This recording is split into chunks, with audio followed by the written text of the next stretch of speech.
我哋學校嘅 vision 咧，即係一個願景咧，就係一所關愛、愉快、成就學生嘅學校。咁因為咧，我哋都會覺得咧，就係小朋友咧，我哋將佢係當我哋嘅仔女啦。咁所以我哋就會去諗，就係話我哋作為一間學校咧，點樣培育我哋嘅仔女喎？咁所以我哋就係話喺呢一個願景裏邊咧，我哋嘅仔女當然就希望佢係得到一個關愛嘅照顧啦。咁而除此之外咧，喺佢嗰個成長入邊咧，亦都係愉快嘅喎。咁所以我哋咧喺個學習上邊，亦都好着重一個咧就愉快學習。其中一個我哋覺得亦都好重要，令到小朋友愉快嘅咧，就係佢亦都可以得到佢自己嗰個成就同埋肯定。咁所以咧，我哋喺學校裏邊咧，我哋係會咧唔同嘅範疇發展，喺呢一個學術成績啊，又或者學業以外咧，都希望可以俾到同學充分咁去發揮佢哋嘅才華。咁佢哋能夠咧得到好好咁嘅發揮咧，就真係可以能夠咧做到一個咧係愉快，同埋咧就佢哋可以咧得到有好嘅成就啦。對於非華語嘅同學仔咧，咁我哋都會邀請佢擔任學校嘅服務生啦。咁喺個過程入邊咧，佢哋都可以去學習下點同其他同學仔嘅相處啦。而當中咧，我哋亦都會邀請佢哋咧去參加一啲有關於中國文化嘅活動啦。過程入邊，佢哋除咗擔任服務生可以獲到好多正面嘅體驗之外咧，亦都可以學習到唔同類型嘅中國文化嘅知識啦，或者一啲嘅歷史啦，同埋佢亦都可以透過同同學仔之間嘅活動咧，盡快融入到鄧肇堅小學嘅生活入邊嘅。我哋學校咧都有唔少嘅雙職家長嘅，咁當然啦，亦都有唔少嘅家庭主婦。咁但係我哋嘅家長咧，其實都係好有心嘅。每次咧學校舉辦活動嘅時候咧，佢哋好積極參與，同埋我哋嘅義工團隊咧係好多人嘅。咁所以咧，我哋喺學校裏邊咧會舉辦咗唔同嘅活動咧，我哋嘅家長咧都係好支持，同埋咧一呼就百應㗎啦。其實學校咧舉辦咗好多家長工作坊，可以支援到咧好多家長嘅身心更加正向啦，而且咧又有親子活動俾家長同埋小朋友一齊參與嘅喎，例如禪繞畫班啊、瑜伽班同埋 face painting 面繪都係好似最就近嗰個 face painting 咁啊。咁小朋友同埋學生咧就一齊學完之後，咁就喺學校嘅開放日咧，又會請翻呢一班家長義工同埋同學一齊參與呢個活動，變咗佢哋會更大嘅機會去實踐，變咗學校俾我哋學嘅嘢咧係叫做身心受用。咁其實咧就喺前幾年疫情嘅關係啦，其實同學仔喺上堂嘅時間咧，其實喺校園嘅生活啦叫做就少咗好多時間嘅。咁尤其是半日制嘅時間咧，我哋又要教又要去講課程嘅時候咧，咁同學之間嘅相處啊，或者小息嘅一啲時間咧，其實就會壓縮咗同埋濃縮咗嘅。咁變相咧，佢哋就少咗好多唔同嘅平台同機會咧，同同學仔相處。咁而我哋咧都喺呢個情況下咧，其實都見到咧佢哋喺處理一啲嘅衝突啊，或者係處理一啲嘅即係可能遷就啊，或者係同人哋去溝通嘅一啲情況咧，都係出現咗一啲問題嘅。咁我哋咧都去著墨好多唔同嘅地方啊，或者係提供一啲唔同嘅平台同機會咧，俾到同學仔咧去感受啊，同埋去多啲機會去參與嘅。咁我哋每一年咧，其實會開大會啦，咁就會希望咧能夠課程組啦，同埋校風組咧都能夠共識到咧一個全校嘅主題。咁呢個全校嘅主題咧，希望就係每一科啦，同每一個行政組啦、組別咧都能夠一齊用呢個主題去做活動啦，甚至喺課程裏邊咧能夠滲透咧唔同嘅元素嘅。咁好重要嘅就係我哋發現咧，如果我哋喺日常生活裏邊，我哋唔同嘅科，甚至所有嘅活動都用共同一個主題嘅話咧，小朋友咧會更加深刻啦。我哋以往咧有用過包容啦、同理心啦、堅毅啦、正向身心，呢都係我哋嘅主題嚟嘅。咁小朋友咧當中咧有好多唔同嘅活動都可以有共同一個主題咧，佢哋更加深刻啦。咁我哋每年咧都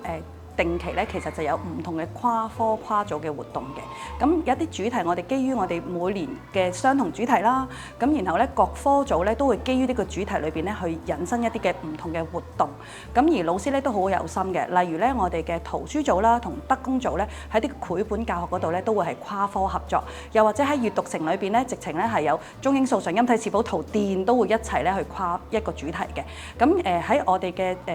個節慶教育裏邊咧，其實都會咧係善用咗呢個主題，咁亦都咧喺呢個小息裏邊咧係會係創造一啲唔同嘅活動，亦都係增加學生嘅經歷嘅。咁而家長嗰方面咧，當知道我哋有唔同嘅活動，甚至咧都會親自一齊參與添嘅。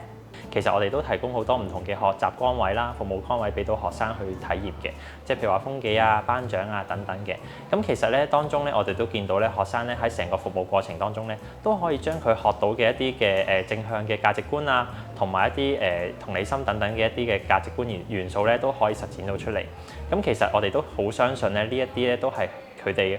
得着同埋可以獲益嘅一啲位置。咁都見到咧，其實過往咧小朋友喺參與咗呢啲嘅服務學習之後咧，其實個自信心啊，或者係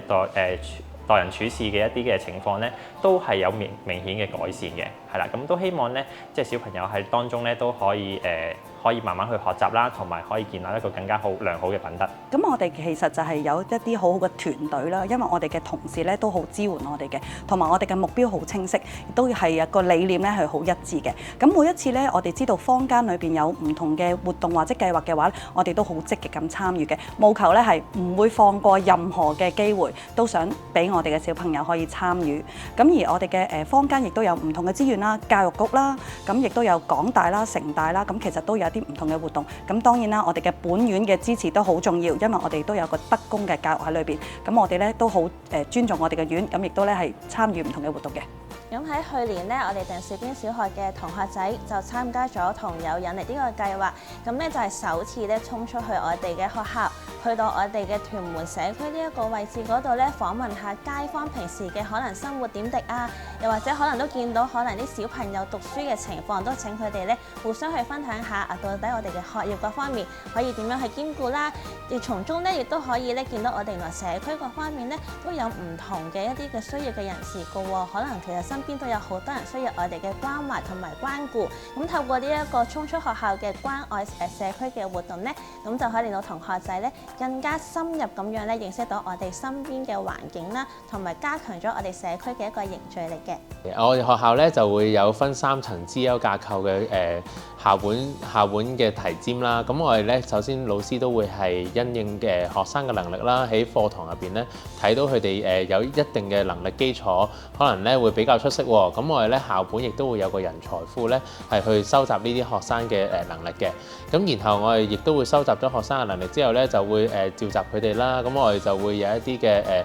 提尖嘅課程啦，或者培訓咧等等俾佢哋。咁嗰啲可能係亦都係學校嘅培訓班啦，又或者係校隊訓練嘅。咁我哋第3個層次就會去到咧，如果可能訓練到佢哋到有一定嘅能力咧，我哋就會推薦佢哋出去參加一啲嘅比賽啦，甚至係佢嘅聯校活動啦，去令到佢哋咧有一個平台咧去展示佢哋一啲嘅傑出嘅能力。咁亦都咧希望佢哋當中取得成功同獎項咧，就喺成功建立成功之上咧，令到佢哋變得更加出色嘅。咁我哋當中學校咧最出色嘅而家就亦都有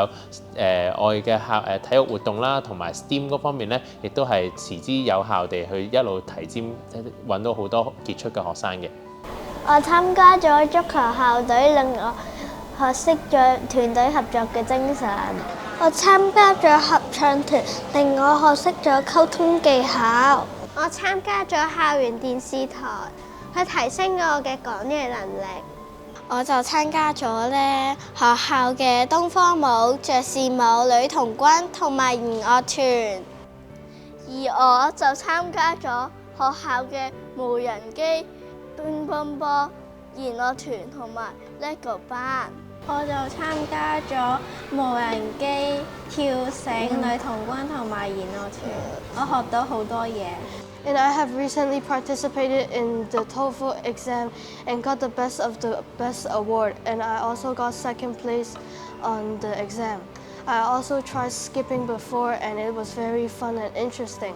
It keeps me energetic and healthy. 同學仔嘅支援當然重要啦，但係其實同一時間咧喺小朋友嘅成長入邊咧，老師同家長咧亦都係一個非常之重要嘅陪同者啦。咁所以咧，我認為咧喺政府又好或者外間嘅機構亦都好啦。咁如果有多啲唔同類型嘅管教嘅方法啊嘅講座啊工作坊可以俾到佢哋之外咧，同一時間咧，因為其實我諗老師又好或者係家長都好啦，佢哋亦都會有好多嘅壓力啦，因為面對可能管教上面啊或者教導小朋友方面，如果可以有多啲唔同類型可以提升到家長或者老師嘅精神健康活動嘅話咧，咁我諗佢哋會有更加好嘅狀態去照顧到小朋友，咁可以幫助到小朋友咧可以更加成長得更加好嘅。